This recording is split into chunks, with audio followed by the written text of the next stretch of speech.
بدقسمتی کے ساتھ پاکستان کے عدلیہ جوڈیشری میں کوئی پروگرس نہیں آ سکا. لوگوں کو بر وقت اور انصاف ہوتا ہوا کیا نا انصافی لوگوں کو ملی. اس پہ بہت افسوس ہو رہا ہے، لیکن سٹرگل کنٹینیو کریں گے.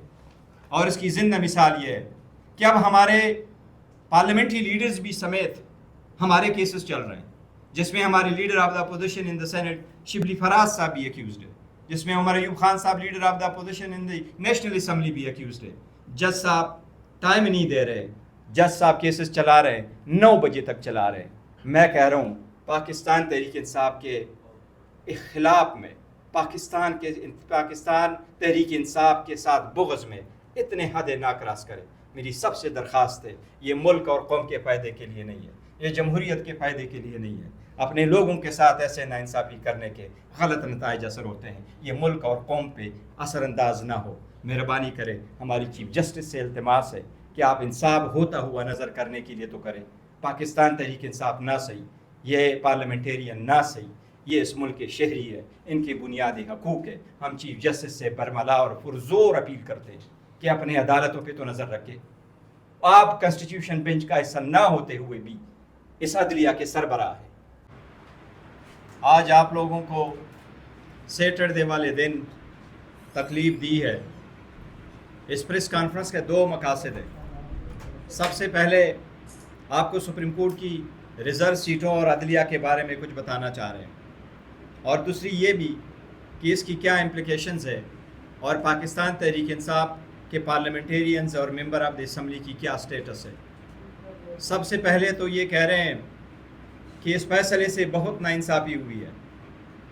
اس فیصلے سے مایوسی اور دکھ ہوئی ہے، کیونکہ at one point of time ہمیں یہ امید ضرور تھی کہ شاید ہمارے 39 ایمنیز جس کا نوٹیفیکیشن ہو چکا تھا by the election commission supreme court کے آرڈر کے مطابق، اور اس آرڈر کے مطابق 2 مرتبہ ایکسپلینیشنیں آ چکی تھی، اور وہ ایکسپلینیشن اور وہ 39 کی نوٹیفیکیشن کسی نے چیلنج نہیں کیا تھا. تو یہ امید ضرور تھی ہمیں کہ شاید ٹو دیٹ ایکسٹینٹ ہمیں ہماری ریزرو سیٹیں ملے گی.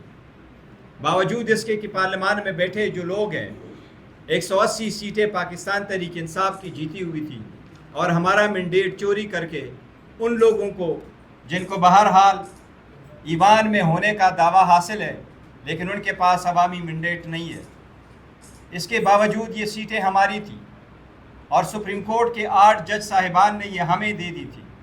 سپریم کورٹ کے مروجہ اصول کے مطابق کوئی بھی لارجر بینچ بیٹھتا اور ریویو کرتا، اور سپریم کورٹ فل کورٹ بیٹھتی اور سپریم کورٹ فل کورٹ بیٹھ کر کی ریویو کرتی تو ہمیں اعتراض نہ ہوتا، لیکن اس طریقے کو اڈاپٹ نہیں کیا گیا. ہم نے سب سے پہلے یہ کہا تھا کہ پہلے اس سے کہ ریزرو سیٹوں کا فیصلہ ہو. 26ویں ترمیم جو عدلیہ کے خلاف ایک سازش کے طور پہ آئین منظور کروائی گئی تھی، ہم نے کہا تھا سب سے پہلے 26ویں ترمیم کا فیصلہ ہو.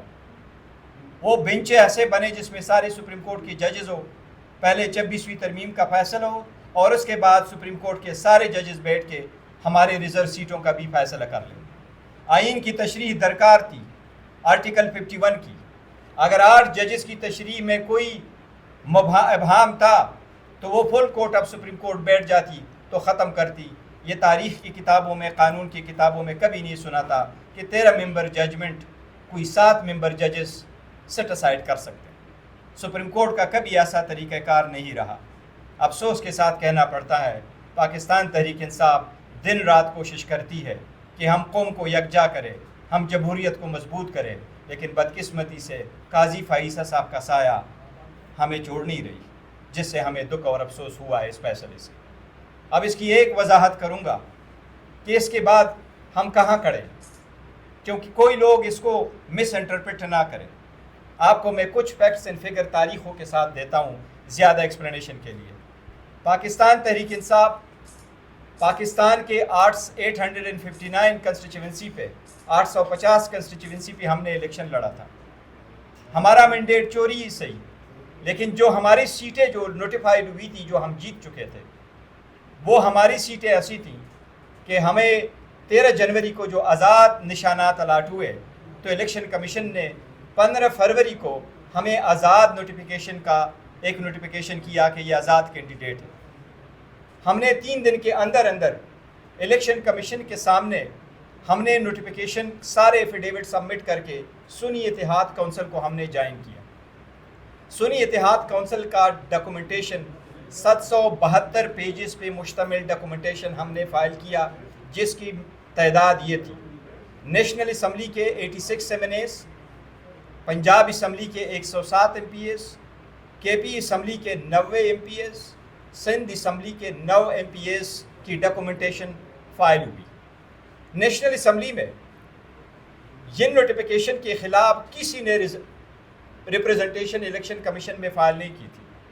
22 فروری کو الیکشن کمیشن نے 78 سیٹیں چھوڑ کے 78 سیٹیں جو ہمیں ملنی تھی اس کو چھوڑ کے باقی ساری پولیٹیکل پارٹیز کو اپنی جیتی ہوئی سیٹیں، جو کہ نہیں جیتی ہوئی تھی لیکن برائے نام جیتی ہوئی سیٹوں پہ جتنے ریزرو سیٹیں ان کی ملتی تھی ان کو وہ سیٹیں دے دی.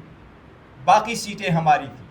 یہ سیٹیں خالی بھی رکھی جا سکتی تھی، لیکن ہم پہلی مرتبہ ایسا ہوا ہے کہ پولیٹیکل پارٹیز کو ان کی جیتی ہوئی سیٹوں سے یا برائے نام جیتی ہوئی سیٹوں سے زیادہ سیٹیں ملی ہے اس مرتبہ. اب ہم نے الیکشن کمیشن کو ایک درخواست دی اور وہ درخواست ہم نے اپریل 2024 کو دی تھی، اور جس وقت نیشنل اسمبلی میں ہم پارلیمنٹری لیڈر کو اپوائنٹ کرنا چاہ رہے تھے سنی اتحاد کونسل کے پلیٹ فارم سے، تو الیکشن کمیشن نے نوٹیفیکیشن نہیں کیا تھا اور سیکرٹری نیشنل اسمبلی نے ہمیں کہا کہ ہم آپ کا پارلیمنٹری لیڈر نہیں بلکہ آپ کو ایک انڈیپینڈنٹ گروپ کے طور پہ نوٹیفائی کریں گے. ہم الیکشن کمیشن گئے اور الیکشن کمیشن نے ہمارے 86 ایم این ایز کا نوٹیفیکیشن 25 اپریل 2024 کو ایشو کیا تھا.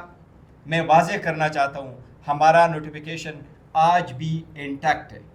الیکشن کمیشن کی ویب سائٹ پہ بھی وہ نوٹیفیکیشن انٹیکٹ ہے.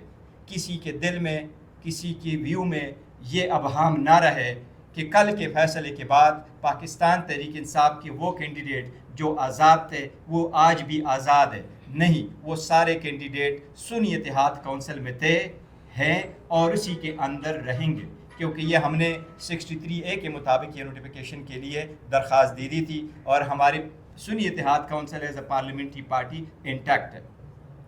25 اپریل 2024 کو جب یہ نوٹیفیکیشن ہوا تو الیکشن کمیشن نے ابھی ہمارے 3 اور نوٹیفیکیشن کرنے تھے. کے پی کے اسمبلی کے نوٹیفیکیشن، پنجاب اسمبلی کے ایم پی اے کے لیے نوٹیفیکیشن، سندھ اسمبلی کے ایم پی اے کے لیے نوٹیفیکیشن، جنہوں نے سنی اتحاد کو شامل کیے ہوئے تھے ان کا نوٹیفیکیشن کرنا تھا. بٹ سپریم کورٹ کے 6 مئی 2024 کے اسٹے آرڈر آنے کے بعد وہ پروسیس الیکشن کمیشن نے روک لیا تھا. لہٰذا ہمارے سارے ایم پی ایز اور ایم این اے سنی اتحاد میں جنہوں نے جوائن کیا تھا وہ کنٹینیو کرتے ہیں سنی اتحاد میں. وہ انڈیپینڈنٹ نہیں ہے، وہ اس پارٹی میں ہے اور الیکشن کمیشن سے مطالبہ کرتے ہیں کہ باقی تینوں صوبوں کے بھی نوٹیفیکیشن جلد ایشو کیے جائیں. اس لیے ہمارے یہ ایک ویو تھا کہ ہم آپ کے ساتھ شیئر کریں کہ وہ اس پارٹی میں رہے ہیں. کوئی آزاد نہیں ہے، کوئی ایسا نہ کہے کہ کوئی گروپ بنے گا کوئی اور ہے یا یہ آزاد ہے، تو اس لیے وہ سنی اتحاد میں تھے اور اس کے حساب سے رہیں گے. فرق صرف اتنا تھا کہ ان M P A M N As کے بہاف پہ اور ان ایم این ایز کو ہم ریزرو سیٹیں مانگ رہے تھے جو ریزرو سیٹیں ہمیں نہیں ملی. دوسری بات جو کرنا چاہ رہے ہیں کہ ہم تو کوشش کر رہے ہیں کہ ملک کے ساتھ رہے، قوم کے ساتھ رہے، جمہوریت کے ساتھ رہے، لیکن وہ روح ہمیں چھوڑ نہیں رہی. عدلیہ سے ہمیں مایوسی ہوئی ہے. خان صاحب نے انصاف کے نام پہ یہ تحریک شروع کی ہے، 27 سال سے اس کے لیے کوشش کی. جب خان صاحب نے اس کی بنیاد ڈالی تو رول آف لا اور جوڈیشری کارکردگی میں پاکستان 90 نمبر پہ تھا. آج پاکستان 129 نمبر پہ ہے. اس کا مطلب یہ ہے کہ انصاف کا حصول آج جتنا مشکل ہے 1996 میں اتنا مشکل نہیں تھا. افسوس کے ساتھ کہنا پڑتا ہے جب دنیا نے ہر فیلڈ میں ترقی کی، بدقسمتی کے ساتھ پاکستان کے عدلیہ جوڈیشری میں کوئی پروگرس نہیں آ سکا. لوگوں کو بروقت اور انصاف ہوتا ہوا کیا نا انصافی لوگوں کو ملی. اس پہ بہت افسوس ہو رہا ہے، لیکن سٹرگل کنٹینیو کریں گے. اور اس کی زندہ مثال یہ ہے کہ اب ہمارے پارلیمنٹری لیڈرز بھی سمیت ہمارے کیسز چل رہے ہیں، جس میں ہمارے leader of the opposition in the senate Shibli Faraz صاحب بھی ایکیوزڈ ہے، جس میں عمر ایوب خان صاحب leader of the opposition in the national assembly بھی ایکیوزڈ ہے. جج صاحب ٹائم نہیں دے رہے، جج صاحب کیسز چلا رہے ہیں، 9 بجے تک چلا رہے ہیں. میں کہہ رہا ہوں پاکستان تحریک انصاف کے اخلاق میں، پاکستان تحریک انصاف کے ساتھ بغض میں اتنے حد نہ کراس کرے۔ میری سب سے درخواست ہے، یہ ملک اور قوم کے فائدے کے لیے نہیں ہے، یہ جمہوریت کے فائدے کے لیے نہیں ہے۔ اپنے لوگوں کے ساتھ ایسے ناانصافی کرنے کے غلط نتائج اثر ہوتے ہیں، یہ ملک اور قوم پہ اثر انداز نہ ہو۔ مہربانی کرے، ہماری چیف جسٹس سے التماس ہے کہ آپ انصاف ہوتا ہوا نظر کرنے کے لیے تو کریں۔ پاکستان تحریک انصاف نہ صحیح، یہ پارلیمنٹیرین نہ صحیح، یہ اس ملک کے شہری ہے، ان کے بنیادی حقوق ہے۔ ہم چیف جسٹس سے برملا اور پرزور اپیل کرتے ہیں کہ اپنے عدالتوں پہ تو نظر رکھے۔